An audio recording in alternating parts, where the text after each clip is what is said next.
नमस्कार दोस्तों, इस वीडियो में आप सीटेट दिसंबर 2021 के दिनांक 24 दिसंबर शिफ्ट के पेपर के अंग्रेजी पार्ट का कंप्लीट सोल्यूशन देखने जा रहे हैं। यदि सीटेट दिसंबर 2021 के सभी शिफ्टों के पेपर का कंप्लीट सोल्यूशन देखना चाहते हैं तो इस वीडियो के समाप्त होने के बाद से आप इस वीडियो का डिस्क्रिप्शन जरूर चेक करिएगा। और अगर चैनल पर पहली बार विजिट कर रहे हैं तो चैनल को जरूर सब्सक्राइब करके बेल आइकन को प्रेस कर लीजिएगा अगर आप सीटेट की बेहतरीन तरीके से तैयारी करना चाहते हैं। चलिए दोस्तों, आज के इस महत्वपूर्ण वीडियो को प्रारंभ करते हैं।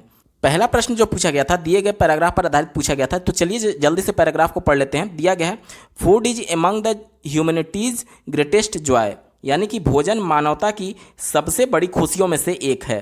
From savouring special delights to sharing food, how we eat symbolises our deepest bonds, यानी कि विशेष प्रसन्नता का स्वाद लेने से लेकर के भोजन साझा करने तक हम कैसे खाते हैं, यह हमारे गहरे बंधनों का प्रतीक है। However worryingly the way we now consume food could soon consume us, the world's food once richly biodiverse is now heavily composed of processed animal products. इसका मतलब ये हुआ कि हालांकि चिंताजनक रूप से जिस तरह से हम अब भोजन का उपभोग करते हैं वह जल्द ही उपभोग कर सकता है, क्योंकि दुनिया का भोजन कभी समृद्ध जैव विविधता के रूप में अब संकुचित पशु उत्पादों से बना हुआ है। Global meat production has quadrupled since 1961 with over 340 million tons produced annually, यानी कि प्रत्येक वर्ष पूरे विश्व को मिला करके लगभग 340 मिलियन टन यहाँ पर प्रोडक्शन किया जा रहा है मीट का, जो कि 1961 के मुकाबले अभी 4 गुना हो चुका है। Demand and supply feed each other, यानी कि फीड का मतलब होता है चारा, यानी कि डिमांड और सप्लाई एक दूसरे के चारा बन गए हैं। आगे देखिए, over half the world's land is used for agriculture of which 77% is used to rear animal, 1/3 of the earth's arable land is used only to grow food to feed livestock, यानी कि विश्व की आधी भूमि का उपयोग कृषि के लिए किया जाता है। इसमें से 77% का उपयोग वास्तविक पशु के लिए किया जाता है। पृथ्वी की 1/3 कृषि योग्य भूमि का उपयोग केवल पशुओं को खिलाने के लिए, भोजन उगाने के लिए किया जाता है। Such industrially produced food is damaging us, causing heart disease, diabetes, obesity and cancer worldwide, यानी कि ये जो इंडस्ट्री में फूड्स का निर्माण किया जा रहा है वो हमें बर्बाद कर रहा है, हमें ख़त्म करता जा रहा है। ये हार्ट अटैक के लिए जिम्मेदार है, डायबिटीज़ के लिए जिम्मेदार है, इसके अलावा कैंसर जो कि पूरे विश्व भर में फैल रहा है उसके लिए जिम्मेदार है। Along side it is racking the earth life stock based agriculture caused 14.5% of green house gas emission driving climate change. इसके साथ साथ यह पृथ्वी को भी बर्बाद कर रहा है। पशुधन आधारित कृषि के कारण 14.5% ग्रीन हाउस गैस उत्सर्जन जलवायु को परिवर्तित कर रहा है।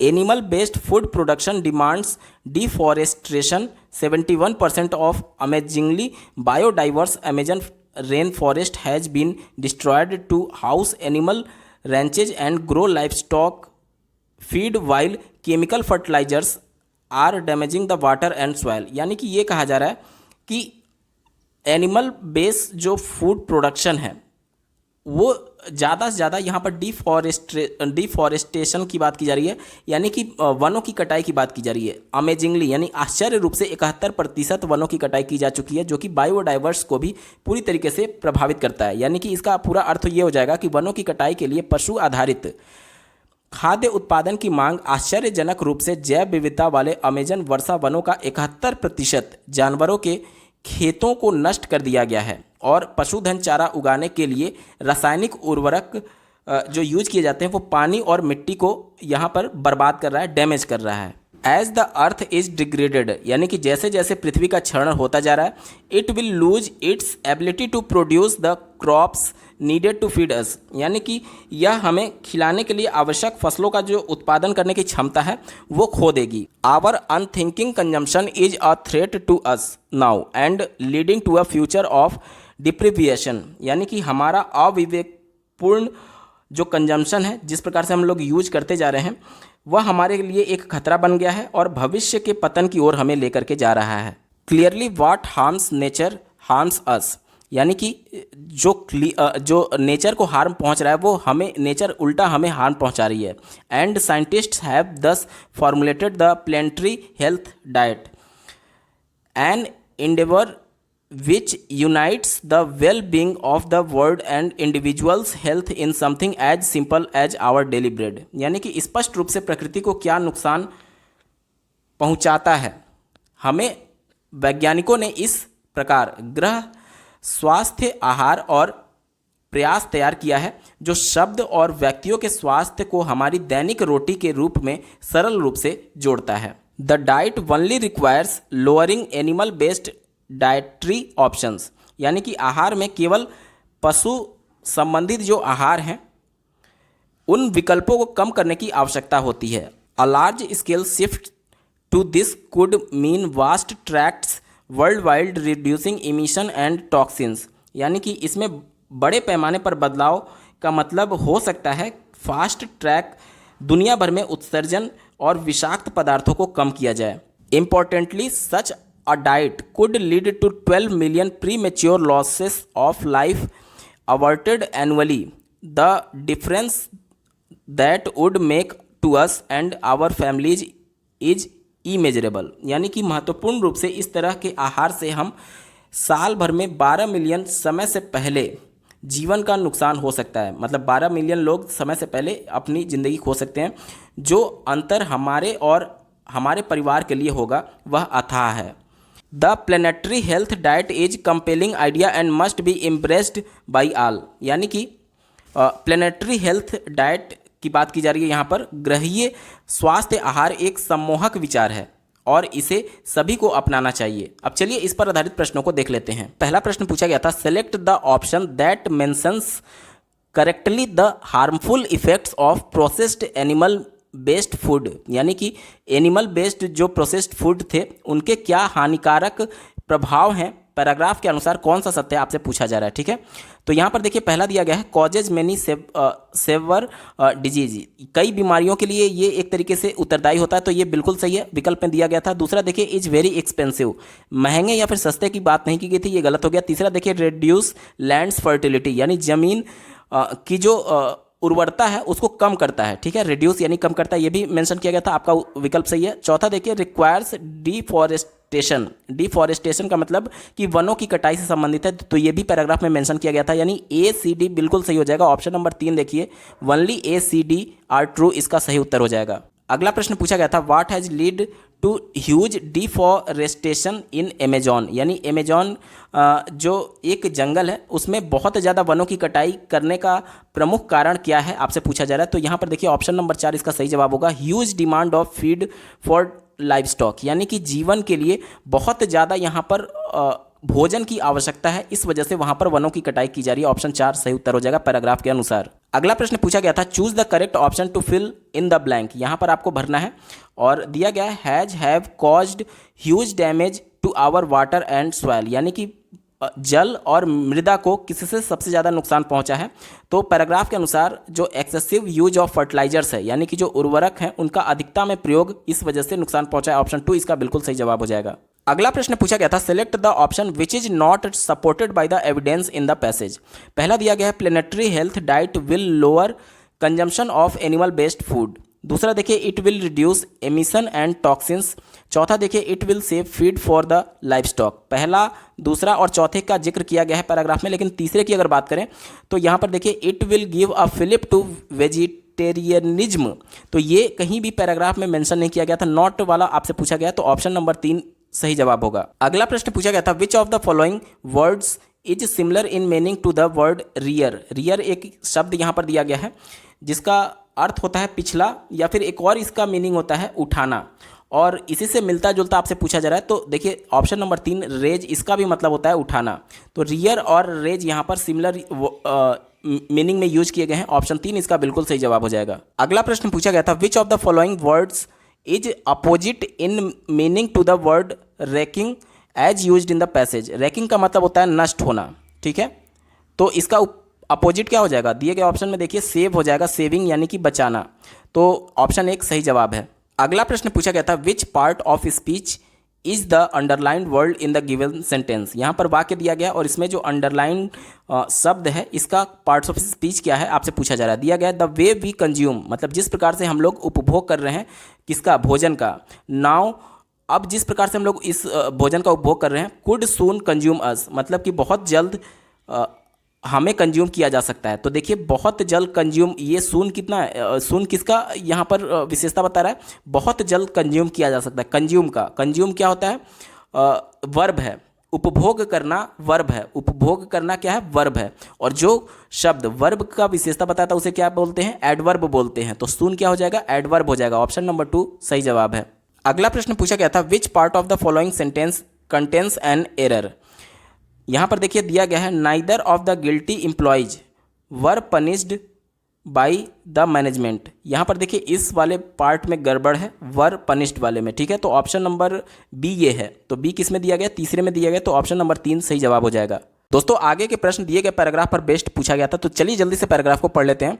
One of our destinations was Ranthambore National Park in Rajasthan north India. यानी कि हमारे गंतव्यों में से एक राजस्थान उत्तर भारत में रणथंभौर राष्ट्रीय उद्यान था। आगे देखिए, it was my dream to do a tiger safari and Ranthambore is one of the few places left in the world where Bengal tiger roam free. लेखक यहाँ पे ये कह रहा है कि टाइगर सफारी करना उसका सपना था और रणथंभौर दुनिया की उन जगहों में से एक है जहां बंगाल टाइगर फ्री होकर के घूमते हैं। While there we camped in gorgeous tents just outside the park. वहां रहते हुए हमने पार्क के ठीक बाहर भव्य तंबू में डेरा डाला। ऑन आवर फर्स्ट नाइट, हमारे पहले ही रात, our hosts prepared a beautiful dinner next to a camp fire. मतलब कि कैंप फायर के सामने जो होस्ट थे, जो कि पूरे कैंप के होस्ट थे, उन्होंने एक ब्यूटीफुल डिनर को तैयार किया। आगे देखिए, it was pitch dark beyond the fire. मतलब कि उस जो आग जल रही थी उसके पीछे बहुत ज़्यादा अंधेरा था।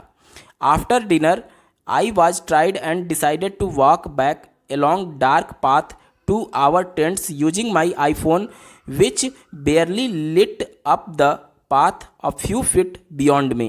लेखक कहता है कि डिनर करने के बाद से वह कोशिश किया और यह निश्चय लिया कि वह जो डार्क पाथ था यानी अंधेरी वाले रास्ते जो थे उस पर वो जाएगा अपने आईफोन को यूज करते हुए, जो कि उसकी जो लाइट थी वो थोड़ा सा उसके आगे तक, उसके रास्ते को कुछ फीट्स तक उजाला कर रही थी। आगे देखिए, as I approached my tent, जैसे ही उसने अपने टेंट की तरफ कदम बढ़ाए, I saw a large lumpy creature outside, मैंने एक बड़ा ढेलेदार प्राणी देखा।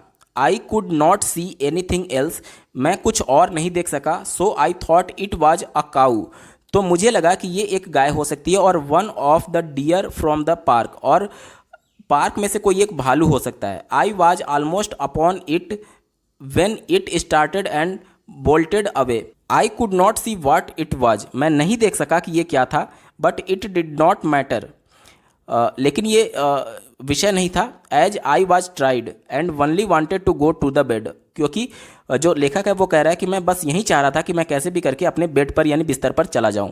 As I started to unzip my tent, यानी लेखक ये कहता है कि जैसे ही उसने अपने टेंट को अनजिप किया यानी कि पर्दा एक तरीके से उठाया, I felt something behind me, मुझे यह महसूस हुआ कि मेरे जस्ट पीछे कोई है। The hair on the back of neck stood up as I turn and try to find out what it was, यानी कि जैसे ही मैं मुड़ा, मेरे गर्दन के पीछे के हिस्से के बाल खड़े हो गए और मैं ये कोशिश कर रहा था पता लगाने की कि आखिर ये क्या था।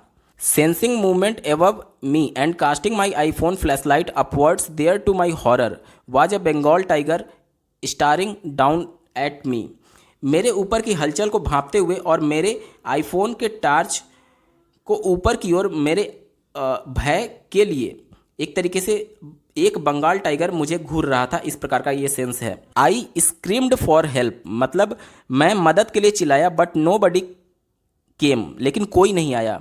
Turning back to the tiger with my flashlight I noticed I it blinked and looked away, मतलब कि turning back to the tiger, यानी टाइगर की तरफ मुड़ते हुए, विथ माई फ्लैश लाइट, जो आईफोन का फ्लैश लाइट था, आई नोटिस्ड इट ब्लिंक्ड, उसने नोटिस किया कि ये ब्लिंक हुआ, एंड लुक्ड अवे, और वो गायब हो गया। Then I turn back to the tent and tried desperately to unzip the door but only managed a bit, फिर मैं वापस तंबू की ओर मुड़ा और दरवाज़ा खोलने की बहुत कोशिश की, लेकिन केवल कुछ ही कामयाब रहा। I then turn back to the tiger, उसके बाद वह फिर टाइगर की तरफ मुड़ा, with my flashlight back and forth until I slowly unzipped the tent door.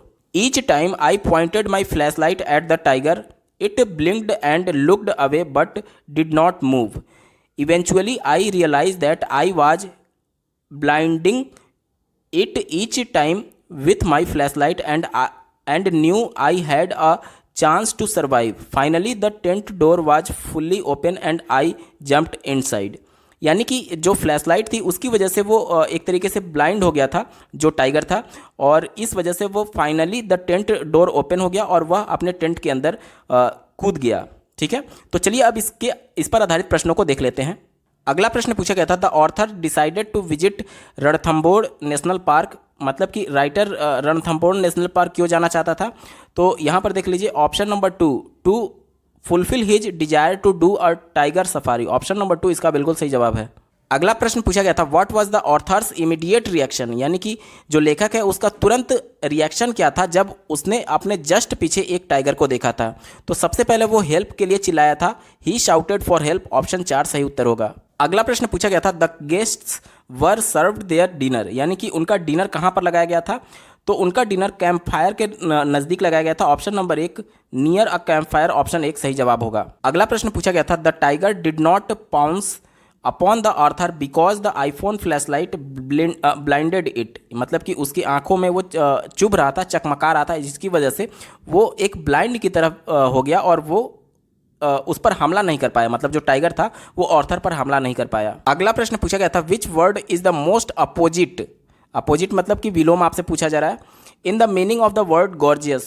Gorgeous का मतलब ये क्या होता है, सुंदर होता है, बहुत सुंदर। ठीक है, तो इसका उल्टा क्या हो जाएगा, अगली हो जाएगा, यानी कि भद्दा, ऑप्शन 2 सही जवाब है। अगला प्रश्न पूछा गया था, which word is the most similar in the meaning of the word बेयरली, यानी बेयरली जो शब्द है जिसका हिंदी में अर्थ होता है मुश्किल से, इससे सिमिलर वर्ड कौन सा है मीनिंग में आपसे पूछा जा रहा है। तो देखिए हार्डली का भी उसी सेंस में अर्थ निकलेगा, मुश्किल से, ऑप्शन 1 इसका बिल्कुल सही जवाब हो जाएगा। अगला प्रश्न पूछा गया था, which part of the following sentence contains an error, यानी दिए गए वाक्य में किस भाग में गलती आपसे पूछा जा रहा है।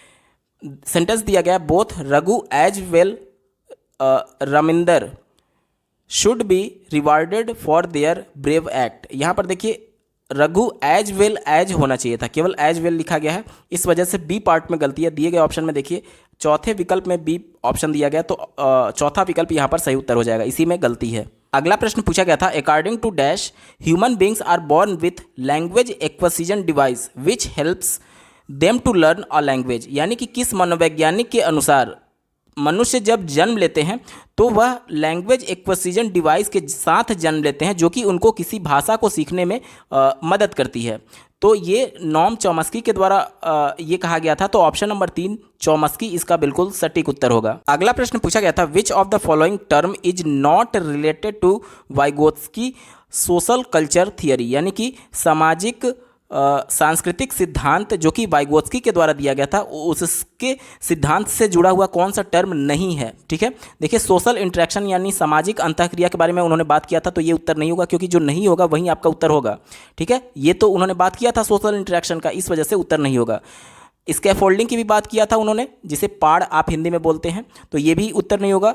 जोन ऑफ प्रॉक्सिमल डेवलपमेंट की भी बात उन्होंने की थी, यानी जेडपीडी, ये भी आपका उत्तर नहीं होगा। लेकिन अगर बात करें मेंटलिज्म की, तो इसके बारे में उन्होंने बात नहीं की थी, ऑप्शन नंबर 4 इसका बिल्कुल सटीक उत्तर होगा। अगला प्रश्न पूछा गया था, choose from the given statements, दिए गए स्टेटमेंट्स में से आपको सही स्टेटमेंट को चुनना है।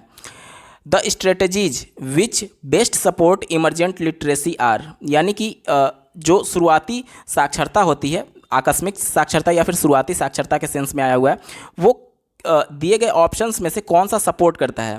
देखिए शुरुआती साक्षरता कैसे होगी, बच्चा जब जन्म लेगा तो ऐसा तो है नहीं कि तुरंत उसको नॉवल पढ़ाना शुरू कर देंगे, उसको पहले आप कहानी के बारे में पढ़ाएंगे, कहानी सुन सुनकर उसमें भाषा का विकास होगा, उसके बाद से देखिए, इमरजेंट लिटरेसी कहने का मतलब कि बच्चों को आप भाषा समझ ले और थोड़ा बहुत भाषा बोल ले, इतना उसके लिए इमरजेंट लिटरेसी है, यानी कि शुरुआती साक्षरता है। उससे उम्मीद नहीं की जा सकती कि बच्चा जन्म लेते ही कुछ लिखने लगे, ठीक है।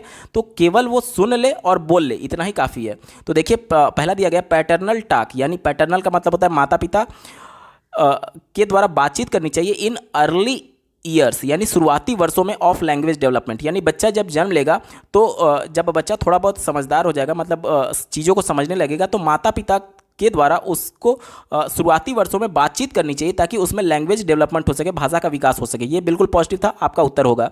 दूसरा देखिए, रीडिंग स्टोरीज टू चिल्ड्रेन, बच्चों को कहानियाँ पढ़ानी चाहिए। इससे क्या होगा कि बच्चे थोड़ा कल्पनाशील बनेंगे और एक तरीके से चीज़ों के प्रति रिएक्ट करना सीखेंगे, क्योंकि कहानी में उनको इंटरेस्ट आएगा और उसके बाद से वो धीरे धीरे भी और पूछने लगेंगे इसके बाद क्या हुआ, इसके बाद क्या हुआ। तो कहीं ना कहीं ये इमरजेंट लिटरेसी से जुड़ा हुआ है, तो ये भी बिल्कुल पॉजिटिव था, आपका उत्तर होगा।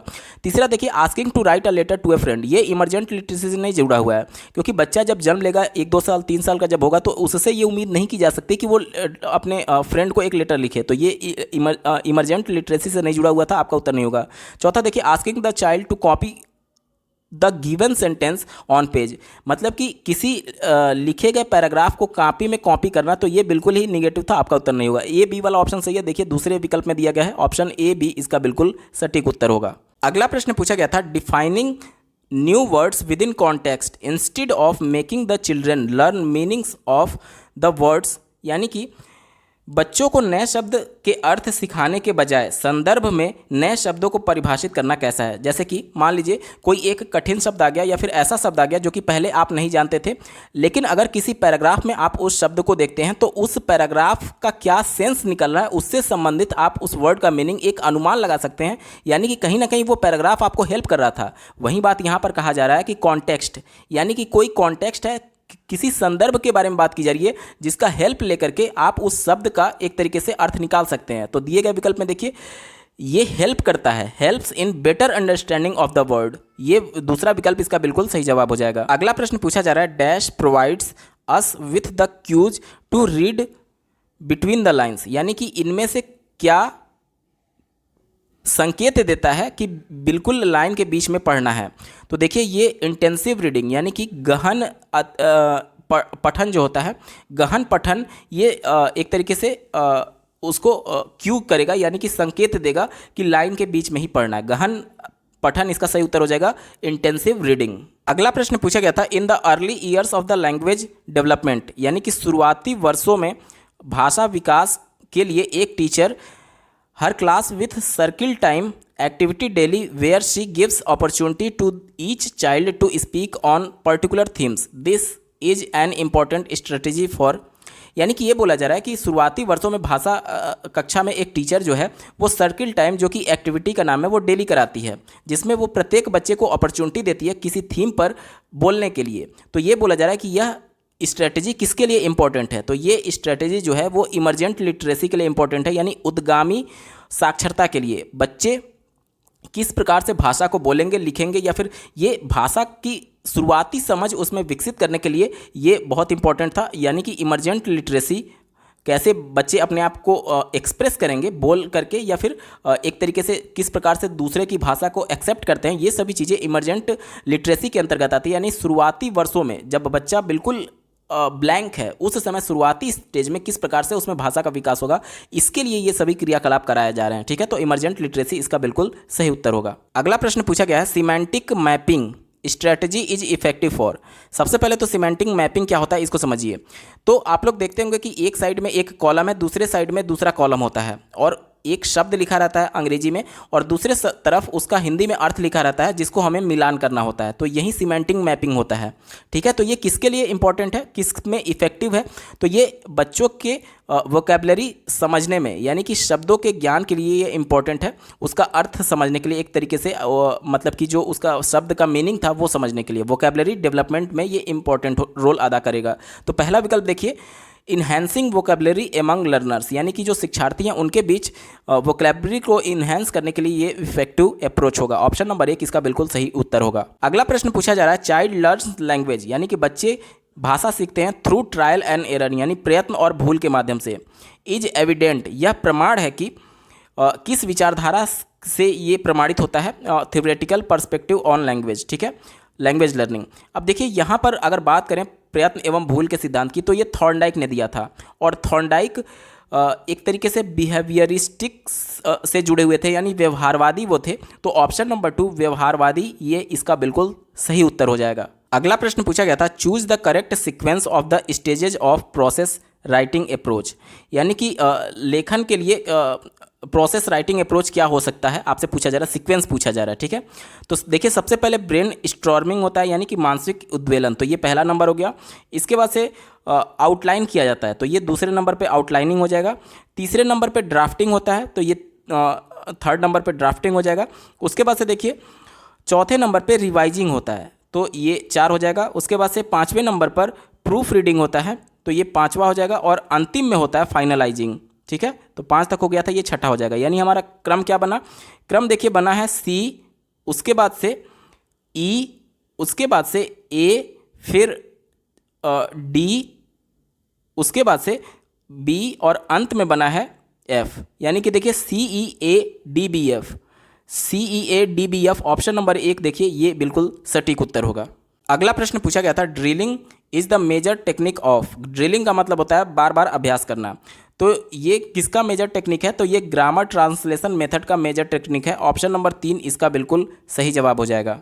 अगला प्रश्न पूछा गया था, errors committed by children in reading and writing can be called, यानी बच्चों के द्वारा पढ़ने और लिखने में गलतियां जो की जा रही हैं उसे क्या कहा जा सकता है? तो ये देखिए भूल एवं प्रयत्न के सिद्धांत के मतलब बच्चे त्रुटि के माध्यम से भी सीखते हैं, तो कहीं ना कहीं ये लैडर यानी कि सीढ़ी का काम करेगा टू लैंग्वेज लर्निंग, यानी भाषा सीखने में उसके लिए ये सीढ़ी का काम करेगा। तो ऑप्शन 1 इसका बिल्कुल पॉजिटिव था और यही आपका उत्तर हो जाएगा। अगला प्रश्न पूछा गया था, constructivist approach to language learning includes, यानी कि जो संरचनावादी सिद्धांत है उसके अनुसार लैंग्वेज लर्निंग क्या शामिल करता है? संरचनावाद लैंग्वेज लर्निंग को किस नज़रिए से देखता है, ये आपसे पूछा जा रहा है। तो देखिए संरचनावाद ये कहता है कि बच्चे अपने ज्ञान की संरचना स्वयं करते हैं। यहाँ पर बात की जा रही है लैंग्वेज लर्निंग की, यानी कि वो भाषा खुद सीखेगा। कैसे सीखेगा? तो सामाजिक अंतःक्रिया के माध्यम से। अब सामाजिक अंतःक्रिया करेगा कैसे? तो इंक्वायरी बेस्ड लर्निंग, जब वो अंतःक्रिया करेगा यानी बार बार प्रश्न पूछेगा, हो सकता है परिवार में बच्चा हो तो अपने माता पिता से बार बार प्रश्न पूछेगा कि ये क्या है, ये क्या है, ये क्या है, तो उसी अंतःक्रिया के माध्यम से वो लैंग्वेज को सीखता है। तो यहाँ पर देखिए option number 3 inquiry based learning इसका बिल्कुल सही जवाब हो जाएगा। अगला प्रश्न पूछा गया था, at foundational stage National Education Policy focus on, तो फाउंडेशनल स्टेज पर लिटरेसी और न्यूमेरेसी पर फोकस किया जाता है राष्ट्रीय शिक्षा नीति 2020 के अनुसार। ऑप्शन नंबर 2 बिल्कुल सटीक उत्तर होगा। अगला प्रश्न पूछा गया था, which one of the following is not promote oral communication. Oral communication मतलब मौखिक संप्रेषण, इनमें से कौन प्रमोट नहीं करता है? देखिए कम्युनिकेशन के लिए ये जरूरी है कि दोनों तरफ से दो बंदे हो जो कि ये इससे कुछ पूछे, ये इससे कुछ पूछे, तभी कम्युनिकेशन हो पाएगा, ठीक है।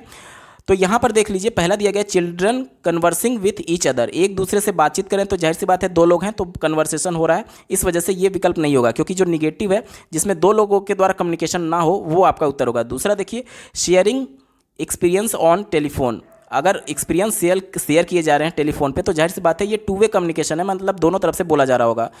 चौथा देखिए इंटरव्यूइंग अ चाइल्ड, जब आप चाइल्ड से इंटरव्यू लेंगे मतलब उससे बातचीत कर रहे हैं, इंटरव्यू यहाँ बातचीत के सेंस में है, तो जाहिर सी बात है आप भी कुछ पूछेंगे और वो उसका जवाब दे रहा होगा, यानी दोनों तरफ से कम्युनिकेशन हो रहे हैं। लेकिन अगर बात करें न्यूज़ बुलेटिन की, तो अगर आप टीवी में न्यूज़ बुलेटिन देखते हैं तो आप कुछ नहीं बोलते हैं, आप सिर्फ सुनते हैं, और न्यूज़ बुलेटिन यानी टीवी में वो न्यूज़ आ रहा होता है, तो इसमें 2 वे कम्युनिकेशन नहीं है, आप सिर्फ सुन रहे होते हैं ना कि उस पर रिस्पॉन्स कर रहे होते हैं, ठीक है।